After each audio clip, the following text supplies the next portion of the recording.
musidɓe no wonɓe suivude assistance humanitaire d'urgence assalamu aleykum mi salmini on hoore teddugal mi yetti on Mouradou moƴƴuru hara meɗen salmini on meɗen jarni on ko fota wona seeɗa grand merci à tout le monde. La surprise est que nous sommes venus chez Nene. Assalamu aleykum biro awa Nene no hayfi pay koye hayfi no hayfi boyi jommol jam tum fayɓɓe ɓe jangonolle ɓe jam tum ɓen tan fowno e jang tade yawan Allah awa mini ala to mayfi non jam tum awa ko yimɓe ɓelle jam tum awa haray ɗo gandi en halduno hunde Nene ko nunde halduno nde fi kat darangollan ɗum on ɗum wiɗo Nene no hawrani on min honduno darangol hondu kono falɗo komi faala iko fi ɓiɗɗo mon yo jombu ka on ma kay woni moƴƴa gonga mon julɗo ko ɗum ɗon faala ɗon miɗo faala aw barke mon onon julɓe Allah miɗo andi on e mum aw yo Allah wallu en walla kala julɗo yo Allah moƴƴi amin awa haray ko noon woniri awa Nene eyi haade kadi meɗen wallitade yummiraɓe goo kamɓe noon ko ɓen ɗon ɓe yiyata ko bumɓe woyi Nene ɓe mayi ɗon jiwo kamɓe kadi hari meɗen wallitade ɓe balɗe no feƴƴi ɗoɗe awa on jarama Nene awa haray noon ko ɓiɗɗo ɓen on woni komin holli fii si tawi woni himo faala sagata mon o holli wondema hara himo faala awa Nene awa welatade welamako awa haray ko teddugal e mo kon jiwo woni komin addi ko kanko jiwo on ni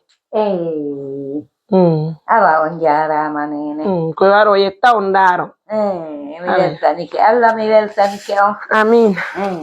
kana ala Nene mawɓe no hayfi ton ɓen ton fowno e jang awa no hayfi ton boyi kawtal ɓele awa wayi on jarama Nene on jarama tokora awa barka boyi haray ko kañum jiwon ni awa landemo noon simo hiɗi sagatama o ko on ɗo Nene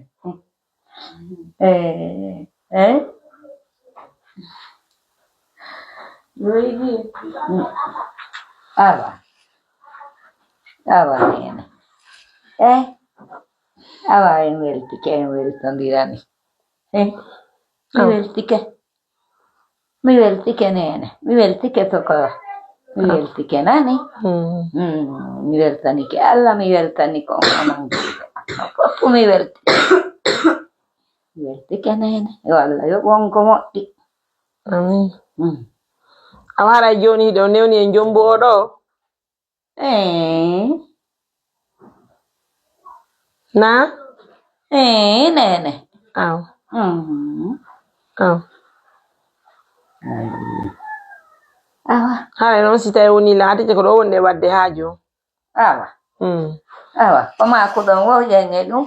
aw haray kañum babala ɓiɗɗo mon o babala o yawno men yiidi awa ɓe immini kadi woɓɓe kadi e nela ɓe yawno men yiidi ɓe holliɓe ko hoore on to ɓe tawi men haray ɓe holluno so ɓen toɗɗike jiwon haray jomɓe ɓaawa ɗum ɗon haray joni so tawi woni jiwo on walanike on haray ɗe wawi naɓude goro on par ce que kamɓe kadi ka maɓɓe toon ɓe holli haray ko tooli walani kay walike walike weltama kadi Nene ko Nene sagata on ni ay ɓe mawni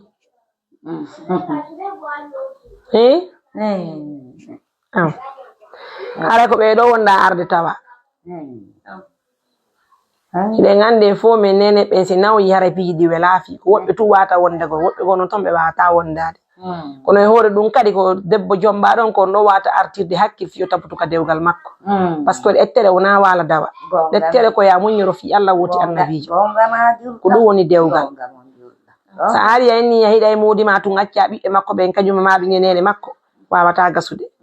ko dewgal sunna e farilla ko muñal ngal hikkinte yeeso sonnayo si muñiki o hetta no moƴƴiri sa hettali ka gurdam ma ɗo e ma ɓen kan no marana aljanna moƴƴo faltoniri ko ɗum woni ɗettere ko ɗum woni dewgal himɓe boyi noon inna yamodi hande so jayi no heewi kadi ode kono koko muñi ko wuli kon ko ɗum inete yamuño ko weɗi kon goɗɗontama yamuño kono ɗettere nden ko ma muñoɗa sa muññaki a wonta e dewgal ɓiɗɗo debbo kala jombaɗo faala taɓutude ka dewgal a muñoto par ce que si modima waɗali ɓengure modima nde watte kono sa muñiki a hettay sa muññaki noon kadi haɗa ko waala dawa wonɗa wadde ɗettere nalli woni ɗettere a muñoto hikkidira muñal ngal yeeso muñoɗa ha muñcoɗa ko ɗum woni debbo jombaɗo duwaɗo wonde e dewgal hiɗa modima hiɗana modima hiɗa nene modima ɓengure modima nde